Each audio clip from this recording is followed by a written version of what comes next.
Pois todo mito de referência, pois o mito de referência entre aspas, para Lévi-Strauss é um mito qualquer, é um M-1. Todo mito, como sabemos, é uma versão de outro. Toda versão abre para um outro mito. E os mitos todos não exprimem uma origem nem apontam um destino. Os mitos não têm referência. Né? O mito da referência, né? Não mais o mito de referência, mas o mito da referência, a ideia de que exista uma referência do mito, cede lugar, na obra de Lévi-Strauss, ao sentido do mito, né? Ao mito como máquina de sentido, né? Ao conceito de mito como tradução pura. Vocês estão lembrados, né? Uma narrativa não só que é absolutamente traduzível, que é como ele define o mito no famoso artigo de 55, a estrutura dos mitos. O mito é aquele que nada perde na tradução, né? O mito pode ser 100% traduzível, digamos assim. Uma narrativa que não só é apenas absolutamente traduzível, mas como também, é isso que nós percebemos na mitológica, ela é absolutamente tradução, né? Ela é apenas um dispositivo para converter um código em outro, projetar um problema sobre um problema análogo, né? Fazer circular a referência, né? Anagramatizar o sentido. O mito, em suma, como dispositivo para traduzir um mito em outro mito. Esse é o significado da célebre e controvertida expressão: os mitos se pensam entre si, né? Eles se pensam entre si com o mundo no meio, porque o mito e o mundo se tornam infinitamente contíguos, né? Pois os mitos não significam o mundo, eles significam com o mundo, por meio do mundo. E o que eles significam, como nós sabemos, é a significação ela própria, que é apenas um outro nome para o espírito humano. Voltemos um passo atrás agora e vamos combinar essa descrição diacrônica das diferenças internas do discurso levi-straussiano com a descontinuidade sincrônica que eu vejo lá. A obra do Lévi-Strauss, desde muito cedo, contém um subtexto ou um contratexto pós-estruturalista, desde cedo. Portanto, não se trata apenas de passar das estruturas para as mitológicas, do pré para o pós-estruturalismo. Desde o começo, né, essa obra contém esse subtexto ou contratexto.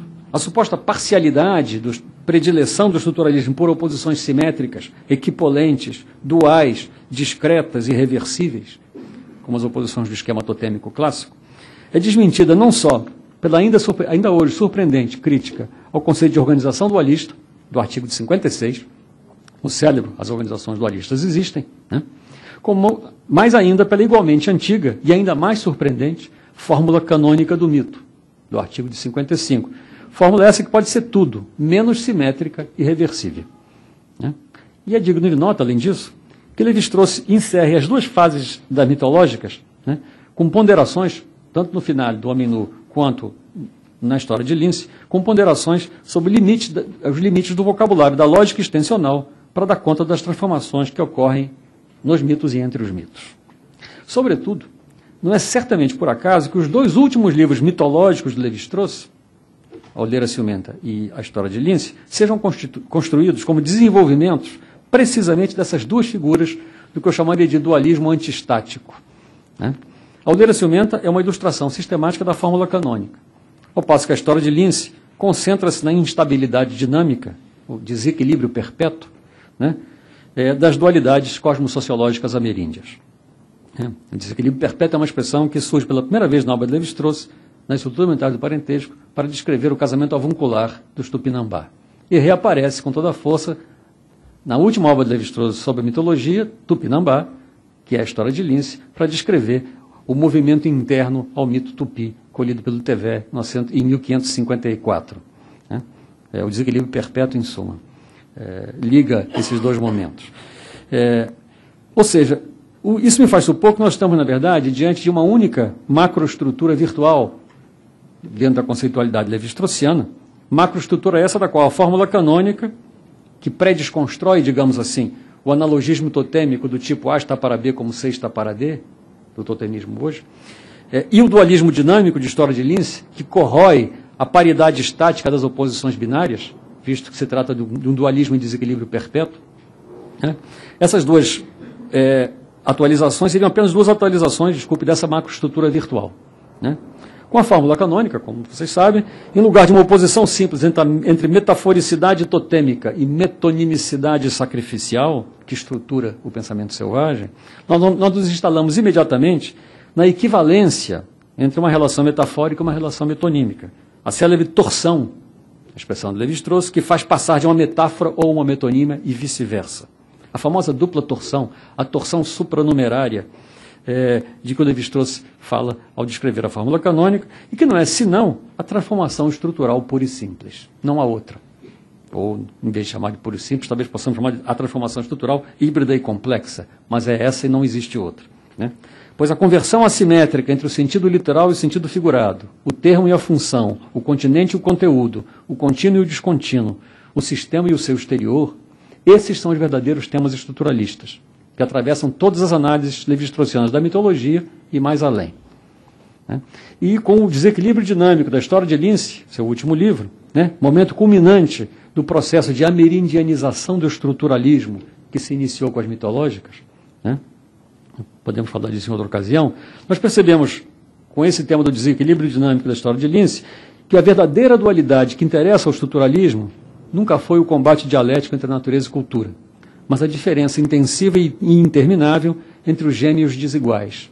Essa gemelaridade tingida de afinidade que forma, como diz Lévi-Strauss, a rocha-mãe da mitologia americana, a saber, a disparidade do dois, o dois como caso particular do múltiplo. Nós vimos acima que Lévi-Strauss contrastava a álgebra do parentesco das estruturas elementares, né, que estaria inteiramente do lado do discreto, com a dialética mítica entre o contínuo e o descontínuo, né? Essa diferença não é puramente formal. Patrice Manillier observava a respeito da diferença entre essas duas fases do projeto estruturalista que, eu cito Lévi-Strauss, cito Manillier, se o primeiro momento da obra de Lévi-Strauss parece se caracterizar por uma intensa interrogação sobre o problema da passagem da natureza à cultura e sobre a descontinuidade entre essas duas ordens, né, a qual descontinuidade essa que parecia então a Lévi-Strauss ser a única garantia da especificidade da antropologia social contra a antropologia física, o segundo momento da obra de Lévi-Strauss é não menos intensamente caracterizado por uma denúncia obstinada, né, da tentativa de constituição da humanidade como uma ordem à parte, né?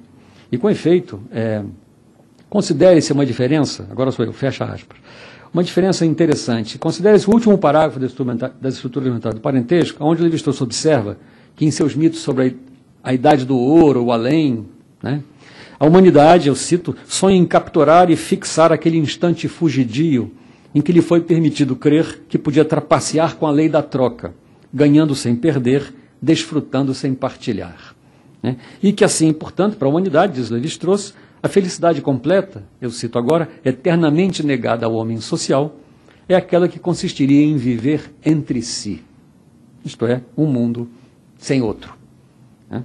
Compare essa constatação final da estrutura elementar do parentesco, que é uma constatação finalmente tão freudiana, né, de que, afinal, no fundo, nós nos livraríamos da sociedade, né, né, essa constatação, compare-se ela com outra passagem muito citada da obra de Lévi-Strauss, que está na entrevista que ele faz com Eribon, onde ele define o mito da seguinte maneira. O mito, se você perguntar, o Eribon pergunta o que é um mito. Lévi-Strauss responde, se você perguntasse o que é um mito a um índio americano, né, a chance seria uma grande de que a resposta fosse: um mito é uma história do tempo em que os humanos e os animais não se distinguiam entre si.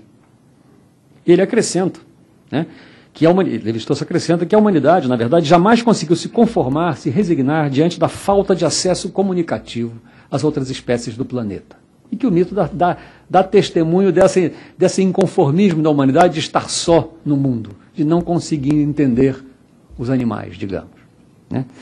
Vejam bem, então, que a nostalgia de uma comunicação originária entre todas as espécies, que o Lévi-Strauss evoca nesse momento, essa continuidade interespecífica, não é exatamente a mesma coisa que aquela nostalgia da vida entre si, responsável pela fantasia do incesto póstumo, que ele evocava no final da estrutura elementar do parentesco, a saber, precisamente, uma descontinuidade intraespecífica, né? Um mundo onde cada família está fechada.